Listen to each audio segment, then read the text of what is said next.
Hi, I'm Gentry and welcome to Jentri's Gems TV. Today I would like to talk about 6 signs that could indicate you might benefit from shadow work. Love is here for me right now, in this moment, and in every. Number 1 is passive aggression. Now, being passive aggressive means to indirectly express something that is wrong without addressing it outwardly. So essentially, you're walking around with a chip on your shoulder. Everybody, including yourself, knows that there's a problem, but nothing is being done about it. Number 2 is feeling unsafe or living in a constant state of fear. This can present itself as anxiety, and if you have anxiety, you know how uncomfortable that is.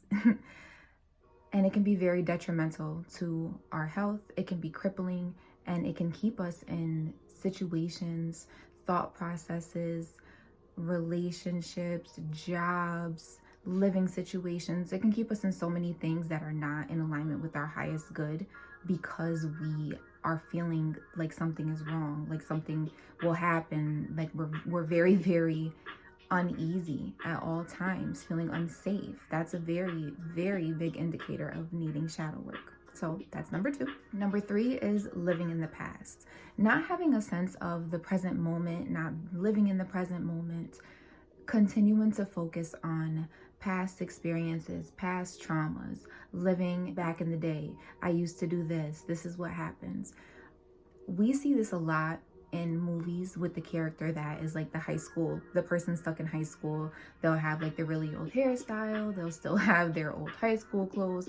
They'll be talking about what Johnny did to them in 3rd grade and why they need revenge and all those types of things, even though 3rd grade is not high school, but you know what I mean. So living in the past is an indicator of needing to do some shadow work, because you're not living in the present moment. You are not that person anymore. So essentially you're stuck in a loop, and some shadow work would be very beneficial for that. Number 4 is not living your truth. This can look like feeling like you can't really be yourself around people, maybe around certain people, having a necessity to live in the shadows or hide who you are, what your interests are, who you be with. No, I'm just kidding. Things that make you smile. What number to dial? Okay, I can help myself. Focus. It can also feel physically like you have to hold your breath until you get to a safe space. And just speaking that out loud is causing me great feelings of discomfort. So imagine living like that constantly. That is a really, really strong sign of shadow work, needing to do shadow work. Yeah. Number 4. Number 5. Ooh, this is a good one. Obsession and overindulgence. Now, everything in moderation is fine, right? But as they say, too much of a good thing is not good for anyone. So your obsessions and indulgences, it's important to be mindful of what you're doing, when you're doing it, why you're doing it, how you're doing it, and if it's balanced.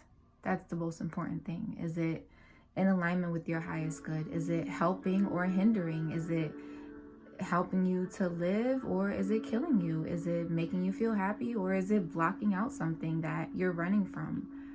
Most of the time when we are incorrectly directing our energy somewhere, it's because we're running from something else. So it's important that we're honest with ourselves about where our time, attention, and energy is going, and if that is in alignment with who we are and what we want. So that was number 5. Now number 6, my personal favorite, a lack of embodiment. So